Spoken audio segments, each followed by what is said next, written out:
Ce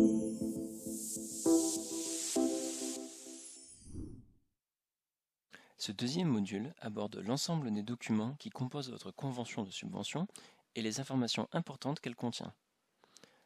Votre convention de subvention se compose de 6 documents contractuels disponibles sur votre espace organisme dans Pénélope+. Les conditions particulières correspondent aux conditions pratiques et spécifiques de mise en œuvre de votre projet.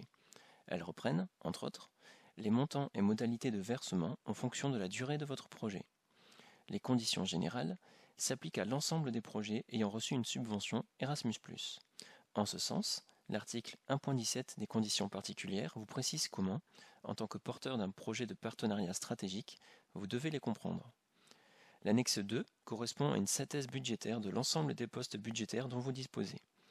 L'annexe 3 rappelle le fonctionnement de la subvention et donc les conditions d'éligibilité de vos dépenses.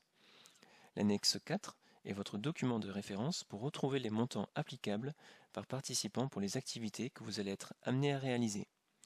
L'annexe 5 est uniquement utile en cas de modification de la structure du partenariat, comme un ajout de partenaire par exemple.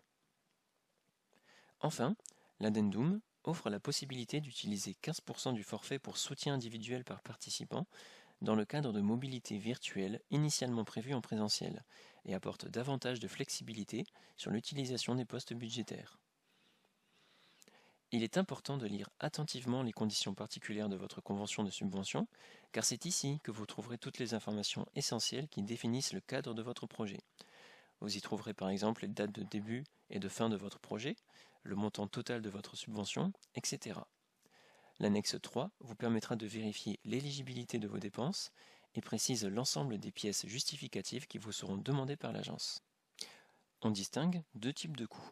Les coûts unitaires qui concernent la majorité des activités du projet et sont calculés sur la base de sommes forfaitaires, et les coûts réels qui ne concernent que les postes budgétaires coûts exceptionnels, besoins spécifiques ou encore éloignement géographique, et qui sont remboursés entièrement ou partiellement sur justificatif. La somme forfaitaire globale qui vous est attribuée pour couvrir les frais de gestion et mise en œuvre de votre projet est calculée en fonction de sa durée. Vous pouvez lire sur cette diapositive une liste non exhaustive de dépenses qui peuvent être couvertes par ce poste budgétaire.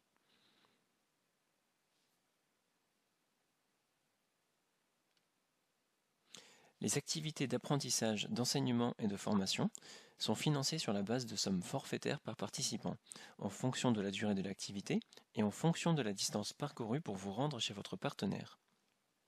Comme vous pouvez le constater, le forfait journalier pour les apprenants n'est pas le même que le forfait journalier attribué au personnel des membres du partenariat. Bien entendu, même si l'agence distingue les forfaits de soutien individuels et les forfaits voyage, vous pouvez considérer cette enveloppe budgétaire dans sa globalité afin de couvrir l'ensemble des frais pour l'activité considérée. Les réunions transnationales sont également financées sur la base de sommes forfaitaires par participant. Elles financent à la fois les dépenses liées au transport et celles du séjour. Ces réunions doivent avoir pour but principal de travailler sur la coordination du projet. Elles ne peuvent pas servir, par exemple, à travailler sur l'élaboration des productions intellectuelles. Si une réunion transnationale est organisée virtuellement, aucun frais supplémentaire ne sera éligible. Vous devrez alors utiliser l'enveloppe budgétaire, gestion et mise en œuvre de votre projet, pour couvrir les coûts liés à cette réunion virtuelle. Les productions intellectuelles ne concernent que les projets de type innovation. Les échanges de pratiques ne sont donc pas concernés par ce poste budgétaire, lui aussi calculé sur la base de forfaits journaliers de travail. Ces forfaits dépendent de la catégorie professionnelle des personnes impliquées, ainsi que le pays d'origine de leur structure. Les productions intellectuelles peuvent prendre des formes diverses, programmes pédagogiques, création ludique, production audiovisuelle, logiciels, etc. Étant directement liés aux productions intellectuelles, les événements de dissémination ne concernent donc pas les projets d'échange de pratiques.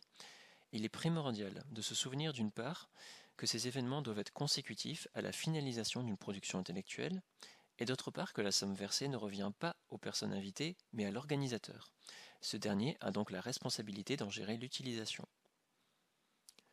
Concernant les coûts réels, ceux-ci doivent donc se justifier sur la base de factures puisque le remboursement s'effectue sur la base des frais réellement encourus. Cela concerne les 3 postes budgétaires qui sont mentionnés sur cette diapositive, les coûts exceptionnels pour éloignement géographique et les besoins spécifiques. Le soutien au titre des besoins spécifiques concerne les coûts additionnels pour des participants en situation de handicap. 100% des frais vous seront remboursés pour ce poste budgétaire. Le soutien au titre des coûts exceptionnels correspond à une contribution à hauteur de 75% des frais réels déclarés sur la base de facture, pour des opérations de sous-traitance, ou l'achat de biens ou de services, ou encore pour les besoins en équipement et ou services nécessaires dans le cadre d'activités de mobilité virtuelle. Enfin, le soutien au titre des coûts exceptionnels pour frais de voyage élevés sont accordés dans le cas où le forfait kilométrique voyage ne couvre pas au moins 70% des frais réels.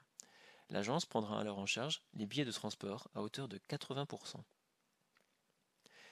En résumé, voici les informations clés qu'il vous faut retenir concernant votre convention de subvention. Elle précise le cadre de mise en œuvre de votre projet. Elle vous rappelle le fonctionnement des différents postes budgétaires et leur justification pour l'agence. Et elle établit et définit la nature de votre engagement envers l'agence. Cette dernière diapositive met à votre disposition un ensemble de documents supports consultables via ces liens hypertextes.